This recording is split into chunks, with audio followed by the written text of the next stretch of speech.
जो मनुष्य एकादशी महात्म्य की इस कथा को प्रेम पूर्वक पढ़ते या सुनते हैं वे अवश्य ही स्वर्ग को जाते हैं और उनके ऊपर सदैव भगवान लक्ष्मी नारायण की कृपा बरसती रहती है। नमस्कार प्रिय बंधुओं, आप सभी का हमारे YouTube चैनल में बहुत बहुत स्वागत है। आज के इस वीडियो में श्रवण करेंगे निर्जला एकादशी महात्म्य की कथा। एक बार प्रेम से कहिए, बोलिए एकादशी महारानी की जय, विष्णु भगवान की जय। बंधुओं, वायुपुत्र भीम को छोड़कर चारों पांडव, माता कुंती और द्रौपदी सभी एकादशी का उपवास रखते थे। वे भीम को भी एकादशी का व्रत करने के लिए कहते थे, पर भीम उनकी बात नहीं मानता था और एकादशी को सना की भांति भोजन कर लेता था। परिवार के अन्य जनों को यह बात अच्छी नहीं लगती थी। एक बार भीम ने यह बात व्यास जी से कही। वह बोले, पितामह, भ्राता युधिष्ठिर, माता कुंती, द्रौपदी, अर्जुन, नकुल और सहदेव ये सभी एकादशी का व्रत रखते हैं और ये मुझसे भी एकादशी को अन्न न खाने के लिए कहते हैं। मैं इनसे सच्ची बात कहता हूँ कि भाई मैं भगवान की भक्ति कर सकता हूँ, पूजा अर्चना कर सकता हूँ, दान आदि भी कर सकता हूँ, लेकिन मैं भूखा नहीं रह सकता। बताइए मैं क्या करूँ। व्यास जी बोले, भीम, यदि तुम यह समझते हो कि नरकवास बुरा है और स्वर्ग में रहना अच्छा है तो तुमको प्रत्येक महीने की दोनों एकादशियों को उपवास करना चाहिए और इस दिन अन्न का त्याग कर देना चाहिए। भीम ने उतावलेपन से पूछा, पूज्यवर, मैं तो आपको बता चुका हूँ कि एक दिन तो क्या मैं एक समय भी भोजन का त्याग नहीं कर सकता। अतः मेरे लिए पूरे दिन का भोजन ना करना बड़ा ही कठिन काम है। मेरा नाम ब्रकोदर है। मेरे पेट की ज्वाला अधिक अन्न खाने से ही शांत होती है। हाँ, पूरे वर्ष में यदि एक दिन प्रयत्न पूर्वक व्रत कर सकता हूँ, अतः आप कोई ऐसा व्रत बताइए जो मुझे पूरे वर्ष में केवल एक दिन करना पड़े और मैं नरकवास से बच सकूं।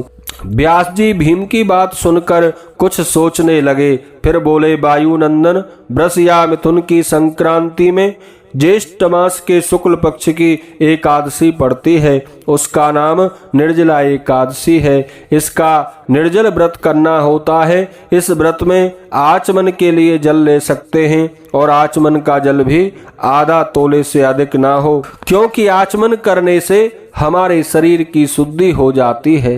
इस दिन भोजन नहीं करना चाहिए, इससे व्रत खंडित हो जाता है। सूर्योदय से सूर्यास्त होने तक यदि मनुष्य इस दिन जल ना पिए तो उसको 11 एकादशियों के व्रत के बराबर पुण्य का फल प्राप्त होता है। और जो द्वादशी को सूर्योदय पर्यंत तक निर्जल रहते हैं उनको साल की 24 अथवा 26 एकादशियों के व्रत का पुण्य फल प्राप्त हो जाता है। द्वादशी के दिन व्रतकर्ता को सूर्योदय से पूर्व ही जग जाना चाहिए। इस दिन स्नान आदि से निवृत्त होकर भूखे ब्राह्मण को भोजन करा देना चाहिए। ब्राह्मण को भोजन के बाद स्वयं भी भोजन कर लें।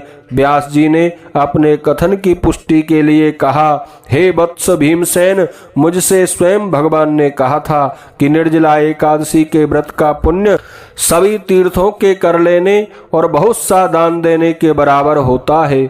एक दिन निर्जला व्रत करने से मनुष्य सभी पापों से छुटकारा पा लेता है।